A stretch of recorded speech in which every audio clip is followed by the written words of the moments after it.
Hello people, బగబగ Monday ఈ వేసవిలో బాడీని కూల్ చేసే చక్కటి చిక్కటి అంబలి ఎలా చేసుకోవాలో ఈ వీడియోలో చూద్దామండి. ఇలా గాని చేసి పెట్టారంటే పిల్లల నుంచి పెద్దవారి వరకు ఎవరైనా వద్దనకుండా తాగాల్సిందేనండి.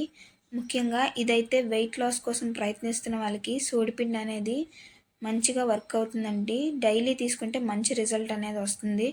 ముందుగా దీనికోసం స్టవ్ మీద ఒక గిన్నె పెట్టుకొని తగినంత వాటర్ వేసుకొని మీ టేస్ట్కి తగ్గ సాల్ట్ కూడా వేసుకోవాలండి. 1 ఇంచు అల్లం తీసుకొని దాన్ని మెత్తగా దంచుకొని ఆ మెత్తగా దంచిన అల్లాన్ని ఆ వాటర్లో వేసి మరిగించుకోవాలండి. వాటితో పాటు స్వీట్ కార్న్ ఇంకా నైట్ నానబెట్టుకున్న పలుకులు కూడా వేసుకోవాలండి. మీరు పలుకులకు బదులు శనగలైనా వాడుకోవచ్చు, లేదు అంటే మొలకలు కూడా మొలకెత్తిన గింజలు కూడా మీరు వాడుకోవచ్చండి. చాలా బాగుంటుంది టేస్ట్ అయితే. ఈ వాటర్తో పాటు అవి కూడా మరిగిపోతాయండి, ఉడికిపోతాయి. ఈలోపు సోడిపిండి 1/4 కప్ తీసుకోవాలండి. అందులో తగినంత వాటర్ వేసుకుంటూ ఉండలు లేకుండా కలుపుకోవాలండి. ఈ కలుపుకున్న మిశ్రమాన్ని మరిగిన నీటిలో వేసుకొని ఉండలు లేకుండా తిప్పుకోవాలండి. అలా కలుపుకుంటూ ఉడికించుకోవాలండి.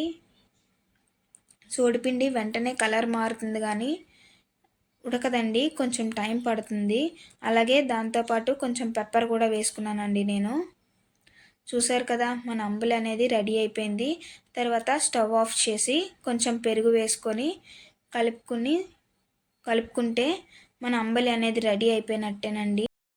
తరువాత ఒక గ్లాస్లో వేసుకొని కొంచెం తురిమిన క్యారెట్ వేసుకొని సర్వ్ చేసుకుంటే చాలా బాగుంటుందండి. కావాలంటే మనం లెమన్ కూడా వేసుకోవచ్చండి, ఇందులో ఆనియన్స్ కూడా వేసుకోవచ్చు. అంతే అండి ఈ వీడియో కనుక మీకు నచ్చితే లైక్ చేయండి, షేర్ చేయండి, సబ్స్క్రైబ్ చేయండి.